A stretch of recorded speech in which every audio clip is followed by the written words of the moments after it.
목소리가 메어서 제대로 기도할 수가 없습니다. 찬송을 열심히 불렀더니 목이 그 순간에 살짝 가버린 것 같아요. 유의해서 기도해 주시기를 바랍니다. 자, 옆으로 보시면서 서로 인사하십니다. 기도의 밤에 잘 오셨습니다. 우리 인사하십니다.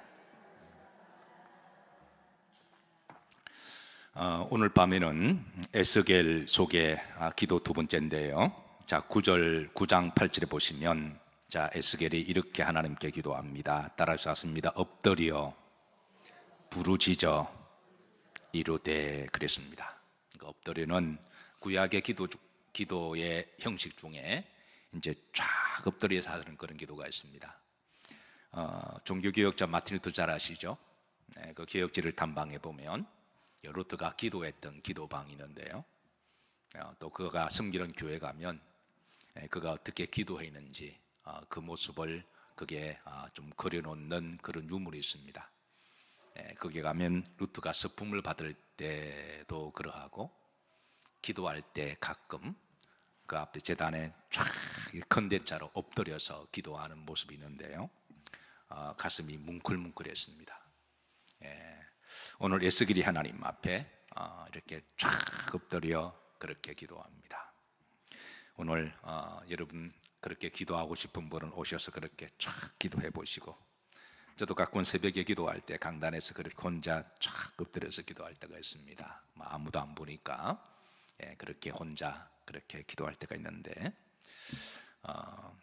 좀 쑥스러우시면 마음으로라도 그렇게 한번 기도해 보시기를 바라고, 또 여러분이 또 골방에서 기도하시거나 또 교회 오셔서 아무도 없을 때 이제 누가 안 보니까 또 그렇게 한번 쫙 엎드려 완전히 하나님 앞에 이렇게 전적으로 낮아짐과 또 하나님 앞에 겸손과 그리고 자기 죽어짐과 그리고 이제 순종에 대한 그런 기도거든요.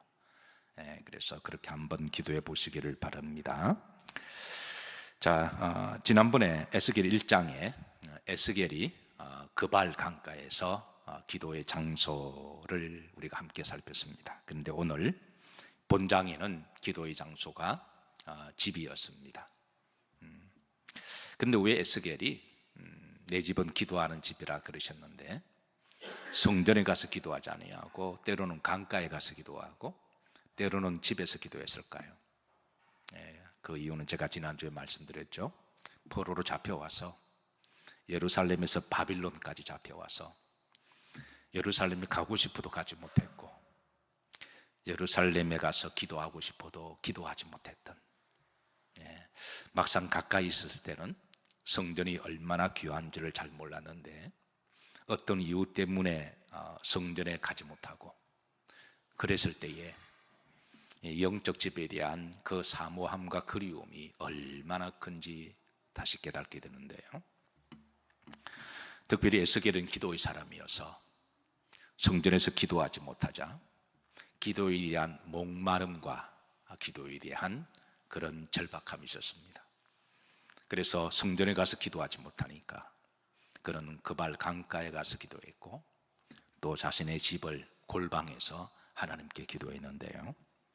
사랑하는 성도 여러분, 가장 좋은 기도의 장소는 따라서 하십니다. 하나님의 집, 교회, 인 줄로 믿으시기를 주의 이름으로 축복합니다. 그래서 이제 에스겔이 기도에 대한 목마름으로 이제 하나님 앞에 집에서 수시로 기도했는데요.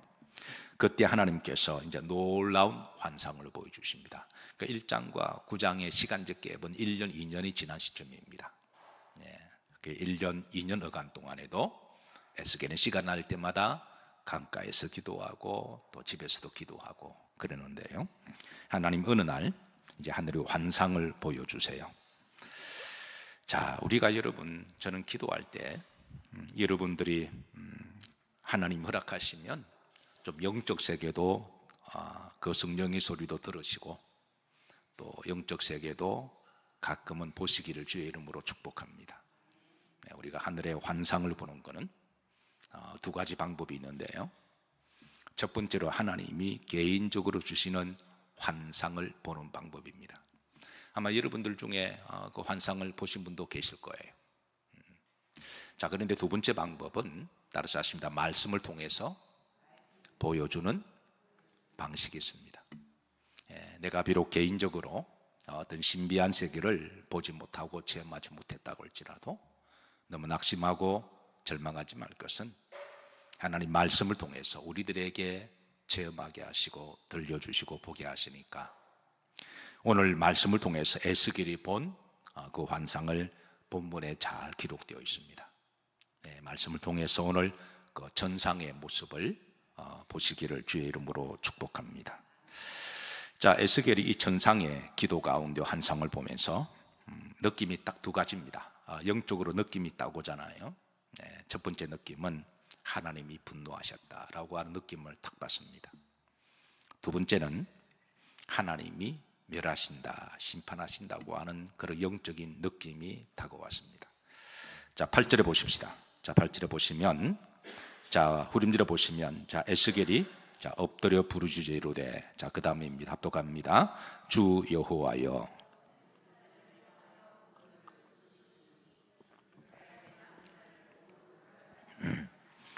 자, 에스겔이 느낀 그 감정은 영적으로 우리가 어떤 체험하면 어떤 느낌을 그때 딱 그 순간에 주는 게 있습니다. 그게 거의 맞습니다.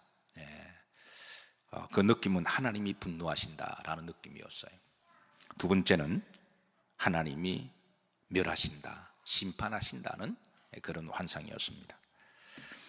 도대체 에스겔이 천상의 어떤 모습을 보고 또 이런 느낌을 받았는지 그 이유가 1절부터 8절까지 그렇게 이제 기록되어 있는데요. 자, 뭘 봤는지, 자, 1절 다 같이 합독합니다. 또 그가 큰 소리로 내 귀에 외쳐 이르시되 이 성읍을 관할하는 자들이 각기 죽이는 무기를 손에 들고 나오게 하라 하시더라.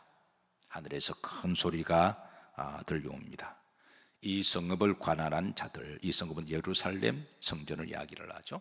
그러니까 비록 몸은 2000km가 떨어져 있는 바빌론에 가 있지만 영적으로 영은 시공을 초월하는 겁니다. 영적인 세계는 시간과 공간을 초월하시기 때문에. 근데 하나님께서 그 이제 예루살렘의 환상을 보여주시는데 그 성전을 관할한 자들, 그 천사들의 모습을 보여줘요.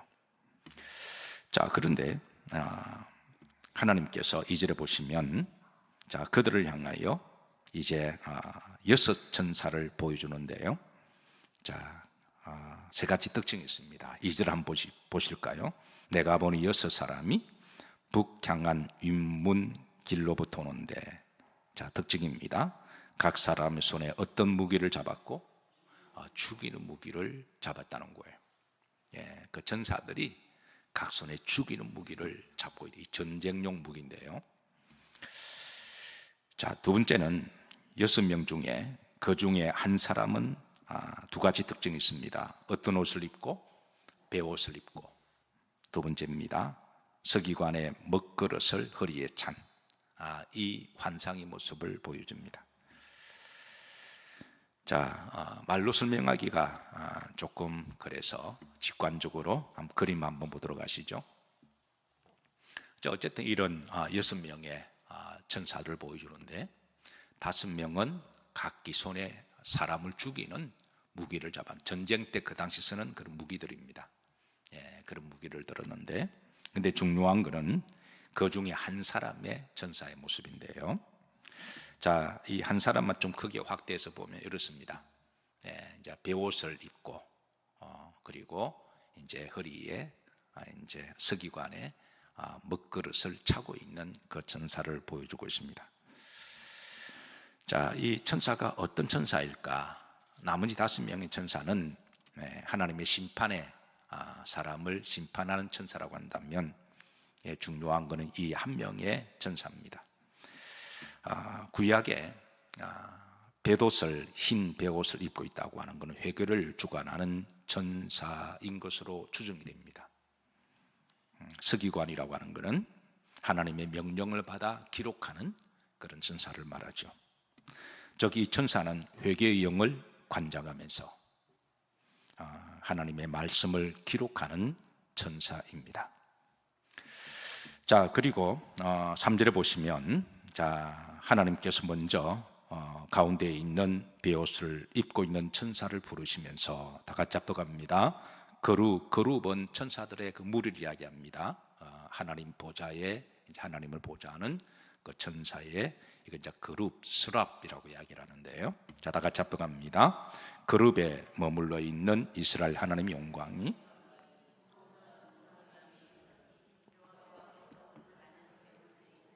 서기관의 먹그릇 천 사람을 불러 그랬습니다. 자, 그리고 이제 부르셔서 다음과 같이 말씀하십니다. 자, 중반절입니다. 너는 예루살렘 성읍 중을 순행하고 순찰하고 다니면서 모든 가증한 일로 말미암아 탄식하며 우는 자의 이마에 뭐를 그리라? 표를 그리라 그럽니다. 자, 이마에 표를 이렇게 기록하라 그래요. 원문에 보시면 그 사람들의 이마라고 되어 있습니다. 그 사람의 이마인데요. 여러분, 이 천사가 그 택한 자들의 이마에 표를 그릴 때에 어떤 표식으로 그렸을까요? 말씀을 묵상하면서 궁금해졌습니다. 성경에 정확한 그 표식이 말씀하지 않았으니까 이거 추측할 수밖에 없는데요. 추측만 하고 그리고 나중에 정 궁금하시면 나중에 하늘나라에 가셔서 한번 물어보세요. 자, 추측은 이렇습니다. 흥미로운 거는 이게 표라고 하는 건 히브리 말로 따라서 하십니다. 타브인데요. 히브리 말은 참 흥미로운 게 알파벳 순서마다 그 단어가 가지고 있는 영적인 뜻이 있습니다. 첫 글자가 알레프라는 말이거든요. 우리로 말하면 기억이라는 말이고, 이거는 말하면 A라고 하는 말입니다.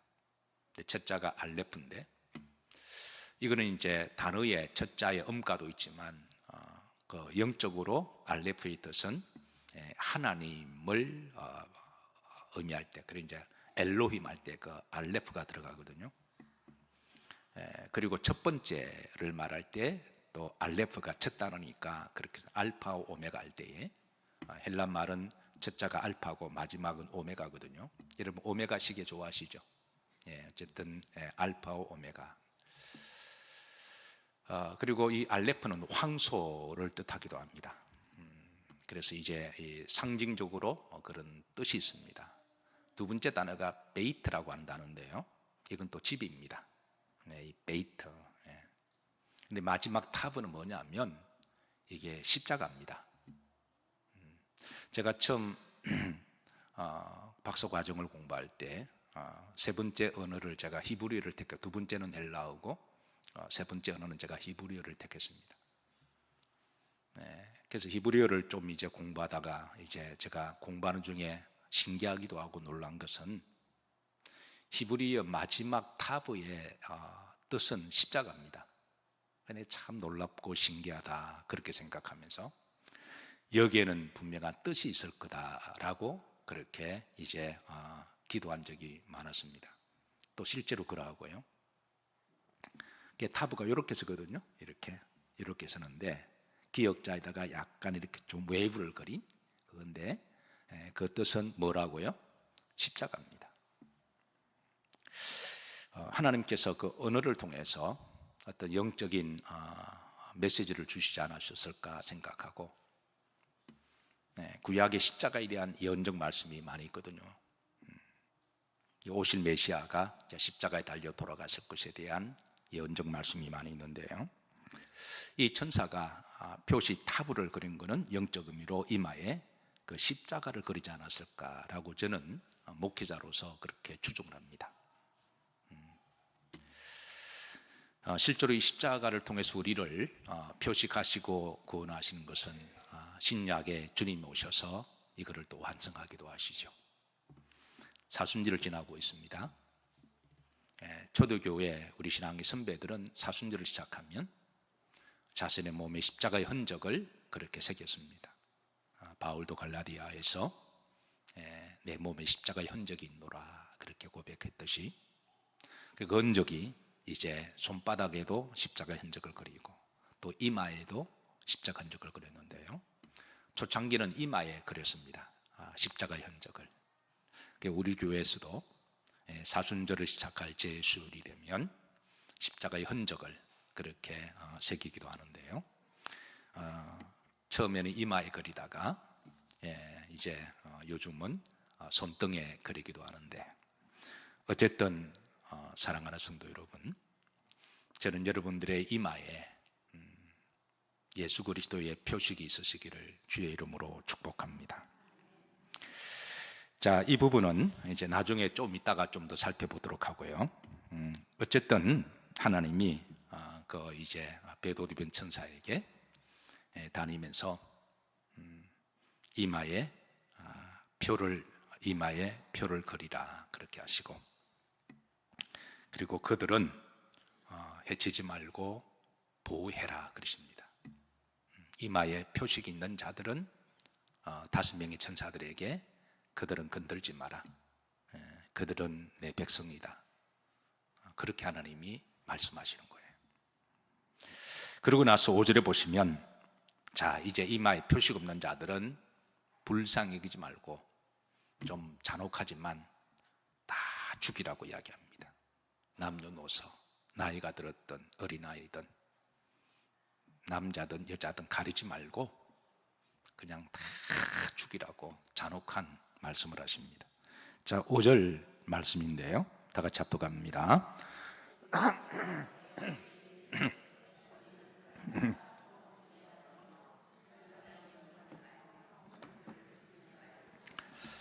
자, 6절입니다. 합독합니다. 늙은 자와 젊은 자와 처녀와 어린아이와 여자를 다 죽이되 이마에 표 있는 자에게는 가까이 하지 말라 그랬습니다. 이마에 표식이 있는 자는 손대지 말라. 근데 없는 자들은 그냥 긍휼히 여기지 말고 불쌍히 여기지 말고 다 죽이라고 정말 끔찍한 잔혹한 말씀을 합니다. 그리고 그 죽은 시체들을 성전들 앞에 그냥 쌓아두라 그러는데 7절입니다. 합독합니다. 그가 또 그들에게 이르시되 너희는 성전을 더럽혀 시체로 모든 뜰에 채우라. 너희는 나가라 하시매 그들이 나가서 성읍 중에 치더라. 하나님의 말씀을 받고 5명의 천사가 무기를 가지고 있는 천사들이 나가서 말씀대로 이렇게 이제 다 하나님 말씀대로 살육하는 그런 환상을 보여주죠. 자, 이 환상을 본 이제 에스겔은 오늘 8절에 처음 봤을 때에 바짝 엎드려서 하나님 앞에 간절히 기도합니다. 너무 두렵고 무서운 환상을 본 거예요. 그래서 8절에 보면, 자, 그렇게 이제 엎드려 부르짖어 기도하기를, 하나님이여 예루살렘을 향하여 분노를 쏟으시오니 다 멸하시겠나이까 라고 그렇게 기도합니다. 이때만 하더라도 에스겔은 아직까지 하나님 왜 그렇게 심판하시는 이유를 정확하게 알지 못했는데요, 그러자 하나님이 이제 그 이유를 응답으로 말씀하십니다. 에스겔이 받은 기도 응답입니다. 이 응답은 하나님의 심판의 이유를 알려주시는데요, 첫 번째, 죄악과 불법이 심히 중하였다.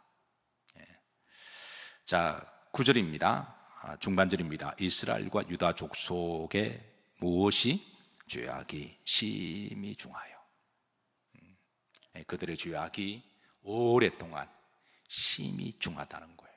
사람들이 모르는 죄악들이 서로 죄악을 하는 게 서로 잘 모르잖아요. 그러니까 그 죄악들이 아무도 모를 줄 하나님은 다 보고 계셔서 그 죄악이 심히 중하였다라는 거예요. 10절입니다.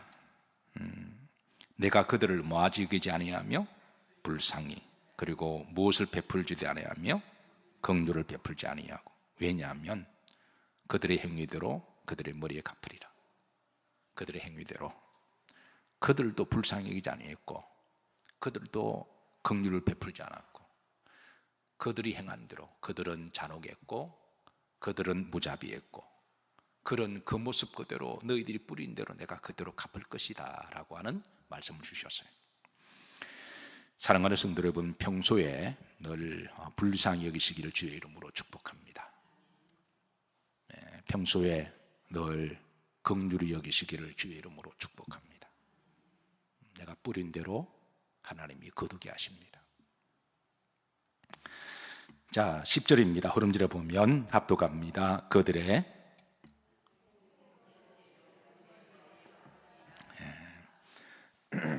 하나님은 그들의 행위대로 내가 갚으리라 하셨고, 자, 베옷 입고 허리에 먹그릇을 찬 사람의 정체입니다.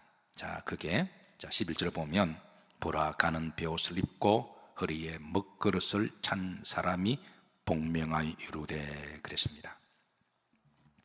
그러나 수륜절에 주께서 내게 뭐 하신 대로 명령하신 대로 내가 다 준행했다고 그럽니다. 이게 무슨 환상일까요? 예. 나중에서 에스겔을 알게 됩니다. 한 30년 지나고 나서 알게 돼요. 바벨론이 이스라엘의 총 3번을 침공을 당합니다. 첫 번째가 BC 605년이 있는데요. 이때 바빌론은 예루살렘을 침공해서 이제 많은 포로를 잡아가는데, 그때 대표적으로 포로로 잡혀간 사람이 다니엘이 거기에 있습니다. 여러분 다니엘 잘 아시죠? 두 번째는 597년에 2차로 침공합니다. 그때 또 많은 포로를 잡아가는데, 그때 잡아간 포로가 에스겔입니다. 그러니까 에스겔은 바빌론이 두 번째 침공했을 때 잡혀간 포로였습니다. 세 번째, 한 30년 지나고 586년째에 그때 바빌론이 3차를 침공해서 유다를 완전히 멸망시켜버립니다. 네, 그러니까 하나님이 오늘 흰옷 입은 베옷 입은 천사를 통하여 회개의 영을 주셔서 저들이 1차, 2차로 침공을 당했을 때, 그런 국가적인 재난을 만났을 때 그때 저들이 회개하고 하나님께 돌아왔으면 하나님이 다시 기회를 주셨을 텐데, 저들은 오늘 베옷 입은 천사는 회개의 영을 말씀하거든요. 기도의 영을 말씀합니다.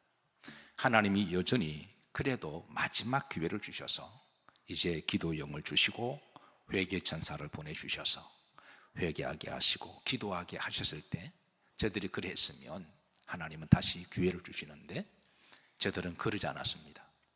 그래서 하나님은 이제 더 이상 긍휼히 여기지 아니하시고 불쌍히 여기지 아니하시고 하나님은 심판하시는데요. 그래 에스겔이 보는 환상이 나중에 이제 586년에 30년 정도 지나서 그대로 이루어지고, 예루살렘은 정말 모든 사람들이 남녀 노소 할 것 없이 살육을 당해서 예루살렘 성에 시체가 그냥 가득 쌓이게 되는 그런 결과를 가져오게 됩니다. 결국 이 예언은 앞으로 일어날 이제 하나님 심판에 대한 그런 환상이었는데요. 자, 그런데 여기 가운데 이제 하나님이 이마에 표시간 사람들은 죽이지 말고 남겨두라 그랬잖아요. 예. 그래서 하나님이 이제 심판하시는데, 그러나 그런 가운데도 하나님이 남은 자들을 남겨두셔서 그 남은 자를 통해서 하나님의 이제 남아있는 거루두기가 되게 하시고 또 이어갈 복음의 씨가 되게 하신다라는 거예요. 자, 그래서 9장 4절로 다시 들어갑니다. 자, 이게 보시면, 자, 다 같이 구름줄입니다. 자, 모든 가정인 일로 말미암아 탄식하며 우는 자 이마 그랬습니다. 그 당시에 이제 우상 숭배하고 죄악을 일삼았던 그런 가운데서도 그런 우상 숭배와 가정한 일과 죄악으로 말미암아 뭐하며 탄식하며 울며 기도하며 하나님께 이 민족과 나라를 구해 주시기를 기도하며 믿음과 정죄를 지켰던 그런 자들은 하나님은 하시고 그들 이마에 표식을 하라시는 거예요. 그런 이들은 이제 유다가 망해도, 여러분 유다가 망해도 하나님 망한 건 아닙니다. 우리가 절대 오해하면 안 돼요. 유다가 망해도 하나님이 망한 건 아니시니까. 그리고 하나님은 또 나중에 때가 되면 다시 회복시키시는 하나님이십니다. 그래서 그 남은 자들, 그런 자들 이마에 표식을 하라 그랬거든요. 자, 계시록에 보시면 계시록 7장 3절에도 자, 마지막 시대에 하나님께서 그 이마에 이제 표시가는 그런 말씀이 있습니다. 자, 7장 3절 다 같이 합독하실까요? 이르되 우리가 우리 하나님의 종들의 이마에 인치기까지 그랬습니다. 그러니까 하나님이 마지막 시대도 이제 하나님께서 하나님의 사람들을 이마에 인을 친다고 하는 거예요. 표식을 하신다는 것입니다. 자, 이 이마에 인을 친다고 하는, 표식을 한다고 하는 것은 이 사람들은 어떤 믿음을 가졌기에 하나님은 그런 이들에게 이마를 표식하게 하실까? 이는 오늘 이 시대도 마찬가지입니다. 자, 계시록 14장 1절에 보면 계시록 7장에 말씀하셨던 것을 14장에 좀 뛰어넘어서 나중에 이제 이마에 인친 사람들이 어떤 믿음을 가졌기에 하나님이 이마에 표식을 하는지 그 영적인 비결을 가르쳐 주십니다. 자, 14장 1절, 자, 후렴지를 보시면 그들의 어디에는? 이마에는 그랬습니다. 그러니까 그 이마에 표를 그리는 것은 그게 어떤 의미가 있을까? 어떤 겉에 드러난 십자가의 표식보다도 그 마음에 있는 그 믿음을 하나님 보시는 거죠. 자, 이제 말씀을 잘 들으세요. 자, 첫 번째, 이마에 이름들이 있는 사람들입니다. 후름절입니다. 그 이마에는 누구의 이름과 어린 양의 이름과 그 누구의 이름을? 아버지 이름을. 이마에 머릿속에 있다고 하는 것은 항상 그의 머릿속에 예수 그리스도의 복음을, 비밀을, 신비를 알고 있고, 그리고 하나님을 아버지로 모시고 믿음으로 살아간 하나님의 자녀들을 말하고 있습니다. 사랑하는 성도 여러분, 여러분들은 예수 그리스도의 복음의 비밀을 알고 계시고 하나님이 나의 아버지가 되심을 믿으시는 하나님의 자녀인 줄로 믿습니다. 이거를 항상 우리는 머릿속에 담고 살아야 됩니다. 이게 이제 첫 번째 기준입니다. 항상 그 머릿속에는 예수님이 계시고 하나님이 계시고.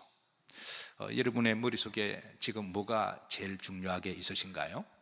한번 해부를 해볼 수가 있다면 세상 사람들이 머리를 열어보면 뭐가 제일 많을까요? 어떠세요? 우리 저 황 장로님이 입모양 보니까 돈이라고 하셨죠? 예, 저도 그렇게 생각합니다. 세상 사람들은 돈으로 가득 차 있는 것 같아요. 뭐 말만 하면 다 돈 그러고 모든 것을 다 돈으로 기준하는 것 같아요. 그만큼 머리에 돈이 가득 차 있다는 겁니다. 또 어떤 사람 뭐로 가득 차 있을까요? 어떤 사람은 정욕으로, 성적인 거로 가득 차 있지 않을까요? 또 어떤 사람은 뭐가 있을까요? 예, 명예 같은 것들로, 자기 명예. 어쨌든 세상 사람들은 머릿속에 하여튼 그냥 세상 거로 가득 차 있다면 우리 믿는 사람들의 머릿속에는 항상 예수 그리스도, 하나님 아버지, 이거를 항상 머리 여러분 속에 가득 임하시기를 주의 이름으로 축복합니다. 사순을 지나고 있습니다. 오늘이 사순절 몇 번째 날이죠? 예, 맞습니다. 여러분의 이마에 예수님이 계십니다. 예, 우리가 항상 머리에 우리가 기억하고 살아야 돼요. 자, 두 번째입니다. 두 번째, 이마에 표식이 있는 사람들의 특징은요, 4절입니다. 이 사람들은 누구와 더불어 더럽히지 아니하고 여자, 음녀를 이야기하죠. 예, 순결한 자라. 우리 성도를 그리스도의 신부로 비유하죠. 육적으로도 우리 성도들은 순결해야 되고요, 영적으로 말할 것도 없습니다. 육적으로도 우리가 성적인 순결을, 몸을 더럽히지 아니하고, 우리가 예수님을 제대로 믿는다면 여러분 동성애를 찬성할 수가 없어요. 저는 예수님을 믿지 않는 사람들이 동성애를 막 이야기하는 것은 뭐 그렇다 치더라도, 저는 교회 다니는 사람들, 심지어 목사님들이 그렇게 이야기하면 저분은 도대체 어디서 목회 안수를 받았고 목회를 어떻게 하셨고 신학을 어떻게 공부하셨고, 그게 근본적으로 제가 참 궁금하고 의심이 돼요. 목사이면서도 북한을 찬동하고 공산주의를 지지하는 것은 그거는 절대로 제대로 된 목사가 아닙니다. 그건 그럴 수가 없는 거거든요. 목사인데도 진화론을 주장하는 것은 그건 있을 수가 없습니다.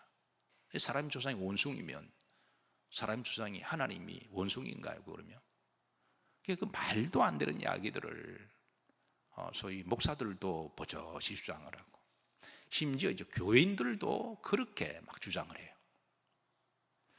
영적으로 참 혼란한 시대를 살아가고 있는데요. 어쨌든 우리 믿는 사람들은 육적으로도 우리가 하나님 허락하신 사람 외에는 한눈 팔지 않는 사람들인 줄로 믿습니다. 이럴 때 아멘은 크게 나와야지 왜 또 적게 나와요? 이 영적인 정절은 말할 것도 없고요. 절대 우상 숭배하지 마시고, 어쨌든 여자와 뭐하지 아니하고 더럽히지 아니하고 어떤 자라 순결한 자라는 거예요. 우리는 이미 한번 주님을 믿기로 한 사람이면 변덕이 그냥 왔다 갔다 하지 않고 끝까지 한번 쭉 믿는 사람들입니다. 아멘인가요? 우리가 한번 딱 지고지순한 그런 믿음을 가지고 믿는 사람들이지, 내 기분에 따라 왔다 갔다 그러면 안 된다는 거죠. 자, 세 번째입니다.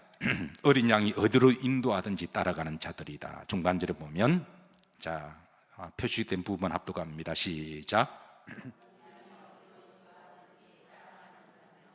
이는 절대적인 순종을 의미하죠. 주께서 무슨 말씀을 하시든지, 좋을 때만 아멘하고 싫으면 노면하지 말고, 무슨 말씀하시든지 아멘하고, 주가 서시겠다면 절대적으로 순종한 이들을 말하는 것이죠. 어린 양이 이리로 가라 그러면 이리로 가고, 저것 하라 그러면 저것 하는 그런 이들을 말합니다. 네 번째입니다. 5절입니다. 그 입에 무엇이 없고 거짓말이 없다. 이 말은 신실하고 정직하게 살아가는 성도를 이야기하죠. 여러분, 우리의 믿음의 삶은 교회 안에서도 중요하지만 교회 밖에서는 더 중요한 줄로 믿습니다. 세상 사람들과의 인간관계할 때도 우리가 신실하고 겸손하고 정직하고 최선을 다하고 주의 이름으로 우리가 선을 베풀고, 그렇게 할 때 우리가 세상에 빛이 되고 소금이 되는 줄로 믿습니다. 그리고 선한 영향력을 미치고, 그러다 보면 하나님이 이제 그 사람을 도우시고 하나님이 나중에 모든 것을 다 힘력하여 선을 이루게 하시는 하나님이세요. 다섯 번째 마지막입니다. 9절입니다. 무엇이 없는 자들이더라 흠이 없다. 자, 이 말을 오해하시면 안 됩니다. 예수님 믿는 사람이 100% 완벽하다는 말 아닙니다. 우리도 실수가 있고 허물이 있습니다. 근데 믿는 사람들은 아까 베옷 입은 천사가 어떤 천사라 그랬죠? 회개를 관장하는 천사라 그랬습니다. 회개의 영을 주고 기도하는 기도의 영을 불어넣어주는 천사입니다. 그래서 우리가 때로는 잘못하고 실수해도 그걸 합리화시키거나 양심의 화인, 자꾸 합리화시키면 양심의 화인 맞습니다. 이러면 나중에 양심의 화인 맞으면 골치 아파요. 그렇게 되면 나중에는 답이 없어요. 이러면 나중에는 회개의 영이 없으면 나중에 정말 큰일이 생길 수가 있는데요, 그러지 못하도록 우리가 실수하고 잘못할 때마다 바람에 뜨는 잎새처럼 하나님이 떨게 하셔서, 그래서 교회에 나와서 회개하게 하시고 기도하게 하시고, 그래서 예수님 이름으로 다 틀어버리고 용서함을 받고, 그리고 다시는 그러지 않겠습니다 눈물 흘려 회개하고, 그리고 하나님은 또 우리에게 또 평안함을 주시고, 용서함을 받은 자의 선물은 평안함이죠. 그리고 또 담대함도 주시고, 용서받았으니까 막힌 담이 허물어졌잖아요. 그러니까 우리가 또 담대하게 기도하고 중보기도 하고 또 담대하게 나아가서 또 그런 일이 없도록 우리가 또 살다가, 또 본의 아니게 또 우리가 허물이 있으면 또 와서 또 예수님 이름으로 기도하고 회개하고, 그러다 보면 우리의 믿음과 인격이 더욱더 성숙되어 가고 이제 하나님이 다듬어 가시는 줄로 믿으시길 바랍니다. 그래서 흠이 없는 자들이다, 이 말 오해하면 안 됩니다. 실수를 전혀 하지 않는다 그런 말이 아니에요. 우리가 허물이 있어도 예수님의 보혈로 그때마다 깨끗하게 씻겨주셔서 죄에서 자유함을 얻게 하는 그런 사람들이라는 것이죠. 그래서 이제 베옷 입은 천사가 회개의 영을 불어넣어 주시고, 그래서 이제 그런 이들의 이마에 표식해라. 그런 이들은 어떤 환난과 핍박이더라도 내가 보호한다, 내가 지킨다, 그렇게 하셨으니 사랑하는 성도 여러분, 오늘 이 시대도 예수님을 잘 믿으시고 믿음으로 살아가시기를 주의 이름으로 축복합니다. 그리고 우리들에게 기도의 장소와 시간이 있다고 하는 것은 큰 복인 줄로 믿으시기를 바라고, 항상 여러분 이마에 십자가의 표식을 그렇게 새겨 넣으시고 그렇게 하셔서 또 주신 사명을 또 잘 감당하는 우리 영일의 성도들이 되시기를 주의 이름으로 축복합니다.